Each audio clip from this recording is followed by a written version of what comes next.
Hello! So, sa video na ito, ituturo ko sa iyo kung paano mag-create ng real account and mag-fund sa iyong real trading account. So, first is dapat i-click mo muna itong activate real trading, no? Kasi kung ano yun nandito sa photo mo, yan yung current status ng account na yan, no? So, kapag nakalagay na real, so okay na po siya. So, punta po tayo sa MetaTrader. So, pagpunta mo dito sa MetaTrader, click mo po itong open an account. Okay? So, kapag naka-open ka na ng account, click mo po ito, MT5 Classic. Okay? So, pwede ka pong gumamit ng MT5 ECN or MT5 Classic. So, mostly ginagamit po namin Classic. So, yan. Okay lang natin. And then, yung leverage natin 1:1,000. Okay? So, tapos click po natin open trading account. Ayan. So, meron ka na daw pong new trading account, no? So, ito siya. Ayan. So, ito yung huli. Okay po.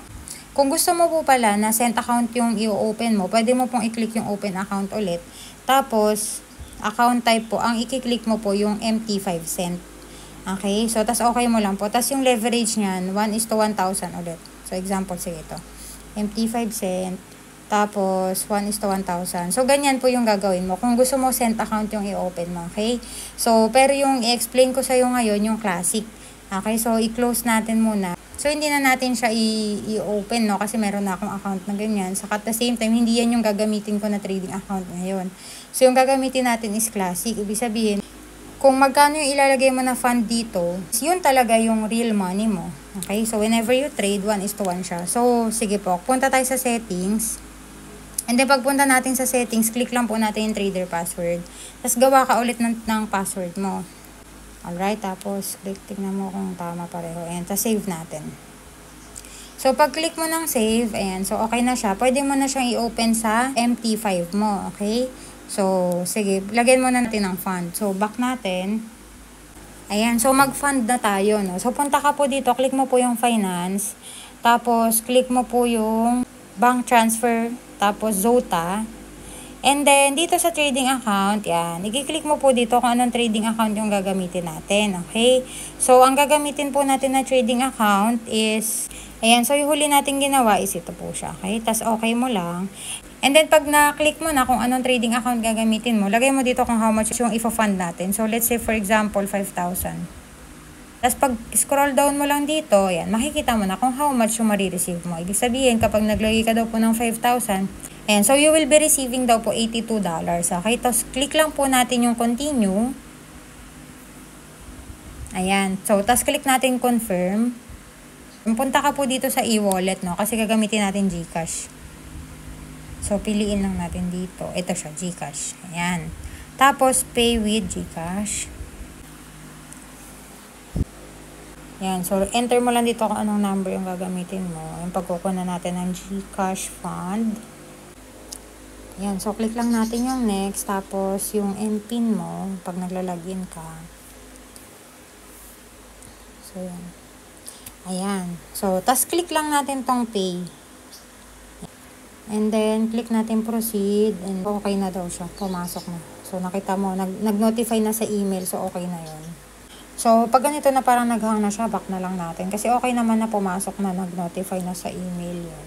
So, para makita mo kung talagang pumasok na, punta ka dito sa MT5 mo. Tapos, ayan.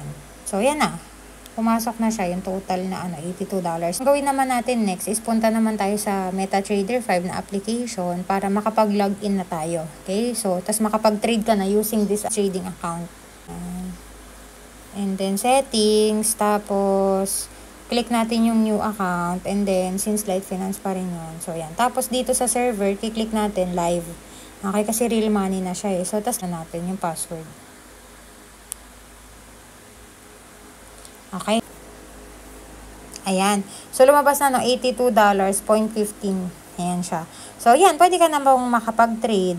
Ngayon, pag gusto mo pong magpalit ng trading account, pwede mo pong i-click lang yung settings. Tapos, click mo tong arrow. Tapos yan, pili ka na lang dyan kung ano yung gagamitin mo. Let's say for example, mag-demo lang muna yung gusto mong gamitin. Click mo lang po yung demo.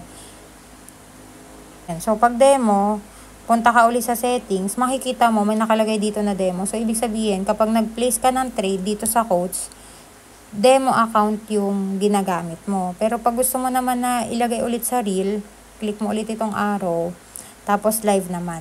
Okay? So, yan. Nakita mo naman na yan yung balance ng ng trading account mo. And then, gagawin natin, punta ka dito sa quotes, para purahin lang natin yung mga hindi mo naman iti-trade, no? Click natin to. Tapos, mag-iwan lang tayo sa example itong major pair naman. So, click natin. Ayan, unclick. Tapos, kailangan may nakaiwan na isa. So, tapos yan. Click lang natin tong delete. Ayan. So, tapos ito. Ayan. So, yan na siya.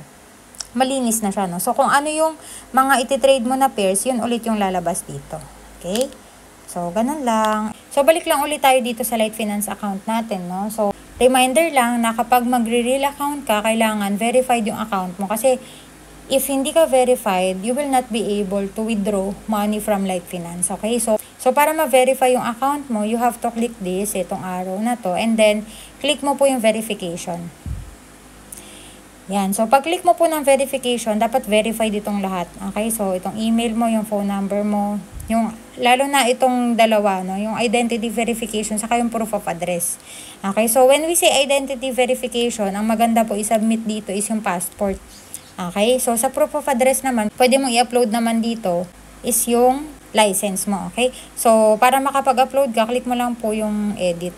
Yung sa akin kasi verified na, so click ko lang edit. So, kung magbabago ako ng ID, ganyan, no? So, I think sa bagong account, ang lalagay dito siguro is upload.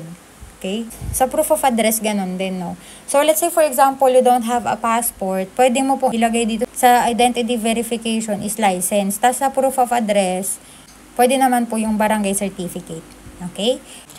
So, yun lang po yung process para makapag-create ka ng trading account, makapag-fund, and at the same time, ma-verify yung iyong broker's account. So, always follow the risk management and at the same time po, stick to your trading plan. Okay? So, happy trading and God bless po!